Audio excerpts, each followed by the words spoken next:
Hello বন্ধুরা, আজকে আমি দেখাবো দুনিয়ার সবচেয়ে শক্ত মুরগি লেয়ার মুরগির মাংস কিভাবে অতি সহজেই আমি রান্না করব।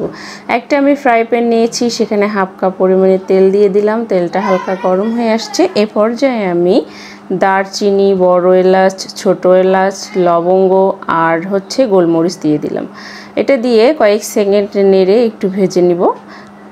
ভাজা হয়ে আসছে। এ পর্যায়ে আমি এখানে দিয়ে দিচ্ছি 1 কাপ পরিমাণে পেঁয়াজ কুচি। পেঁয়াজ কুচিটা দিয়ে আমি ভালোভাবে নেড়ে চেড়ে নিচ্ছি। আমি পেঁয়াজ কুচিটা হালকা বাদামি কালার বা নরম হয়ে আসলেই এটাকে নিয়ে নিব, আর বেশি বেরেস্তা করব না। এ পর্যায়ে হালকা বাদামি নরম হয়ে আসছে। এখানে আমি 1 টেবিল চামচ পরিমাণে আদা বাটা দিয়ে দিচ্ছি, 1 টেবিল চামচ পরিমাণে রসুন বাটা। আদা রসুন দিয়ে এটাকে আমি ভালোভাবে নেড়ে চেড়ে একদম সুন্দর করে মশলাটা কষিয়ে নিলাম। এ পর্যায়ে আমি এখানে দিয়ে দেবো টমেটো পিউরি। এখানে আমি 1 কাপ পরিমাণে টমেটো পিউরি করে রেখে দিয়েছি, সেটা দিয়ে দিলাম। এটা দেওয়ার পরে এখন আমি এটাকে ভালোভাবে নেড়ে চেড়ে একদম কষিয়ে নিব। দেখতে পাচ্ছেন ভালোভাবে নেড়ে চেড়ে একদম কষিয়ে নেওয়া হয়ে আসছে।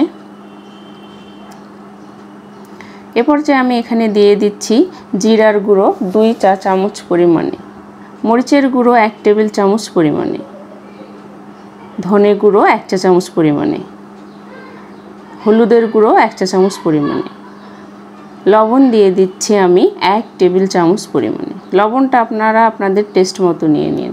এ পর্যায়ে আমি সব মশলাগুলো একসঙ্গে নেড়ে চেড়ে একদম মিলেমিশে নিচ্ছি, দেখতে পাচ্ছেন। এখন আমি এখানে দিয়ে দিব সামান্য পরিমাণে পানি। এখন পানিটা দেওয়ার পরে এই মশলাটা আমি বেশ কিছুক্ষণ কষিয়ে নিব। আপনারা যত বেশি একটু করে পানি দিবেন আর কষিয়ে নেবেন, খাবারের মান কয়েক গুণ স্বাদ বেড়ে যাবে। এখানে আমি নিয়েছি 3 কেজি পরিমাণে মুরগির গোস্ত। এটা হচ্ছে লেয়ার মুরগি, একদম শক্ত মুরগি, চামড়াটা খুবই বেশি শক্ত খেতে। তো এটাকে আমি ভালোভাবে ধুয়ে নিয়েছি, এটাকে আমি পুড়ে নিয়েছি। পুড়ে টুড়ে গ্যাসে একদম ভালোভাবে ধুয়ে আমি কেটে কুটে পরিষ্কার করে নিয়ে এখন রান্না উঠিয়ে দিয়েছি। এ পর্যায়ে আমার সুন্দর করে নাড়াচাড়া হয়ে আসছে মাংসগুলো। এখন আমি ঢাকনা দিয়ে ঢেকে দিব কিছুক্ষণ রান্না হওয়ার জন্য। ফিরে আসলাম বেশ কিছুক্ষণ পরে। দেখতে পাচ্ছেন একদম এক্সট্রা যে পানিটা ছিল সেটা টেনে নিয়েছে। এখন আমি এখানে কিছু গরম পানি দিয়ে দিলাম। গরম পানি দিয়ে এটাকে আমি ভালোভাবে নেড়ে চেড়ে নিব, এবং তলাটা লেগে যেন না যায় এজন্য তলাটার দিকে ভালোভাবে নেড়ে চেড়ে নিয়েছি। নাড়াচাড়া হয়ে আসছে। এ পর্যায়ে আমি এটাকে ঢাকনা দিয়ে ঢেকে দিব আরও বেশ কিছুক্ষণ রান্না হওয়ার জন্য। ফিরে আসলাম বেশ কিছুক্ষণ পরে। এটা যেহেতু অনেক শক্ত মুরগি, তাই এটাকে অনেকক্ষণ ধরেই কুক করতে হবে। তো এটাকে প্রথমে কি করবেন, আমি যেভাবে করতেছি ঠিক এই রকম প্রসেসে করবেন, কারণ এটা হচ্ছে এত পরিমাণে শক্ত, এর স্কিনগুলো যে টেনে ছিঁড়া যায় না।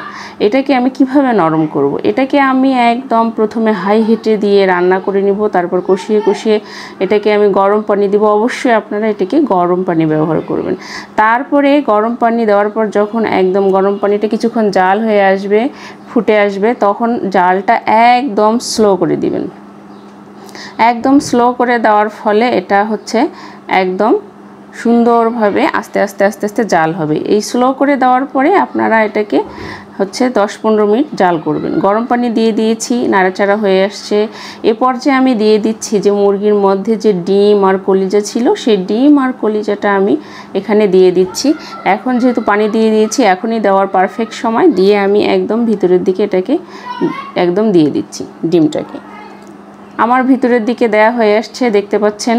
এভাবে হালকা আছে আপনারা জাল করবেন, আর ঢাকনা দিয়ে এখন ঢেকে দিব। আবারও ফিরে আসলাম কিছুক্ষণ পরে। দেখতে পাচ্ছেন একদম পানিটা টেনে নিয়ে তেলটা উপরে চলে আসছে। এ পর্যায়ে আমি লবণ দিয়ে দিচ্ছি 1/2 চা চামচ পরিমাণে, আর দিয়ে দিচ্ছি গরম মশলার গুঁড়ো। রান্নাটা হওয়ার কিছুক্ষণ আগে আপনারা গরম মশলার গুঁড়োটা ব্যবহার করবেন, তাতে করে মশলার সেন্ট থাকবে মাংসের মধ্যে এবং খেতে অনেক বেশি ভালো লাগবে। দেখতে পাচ্ছেন রান্নাটা কতটা সুন্দর হয়ে আসছে। এটাকে আমি অনেকক্ষণ ভরা একদম হালকা আঁচে রেখে দিয়েছিলাম। এটা একদম নরম হয়ে আসছে মাংসটা, দেখতে পাচ্ছেন। এ পর্যায়ে এটাকে আমি কিছুক্ষণ দমে রেখে দিব। তো দেখতে পাচ্ছেন মাংসটা কতটা সুন্দর হয়ে আসছে। আমার টিপস ফলো করবেন আর এভাবে রান্না করবেন, আর অনুগ্রহ করে আমার চ্যানেলটাকে সাবস্ক্রাইব করবেন।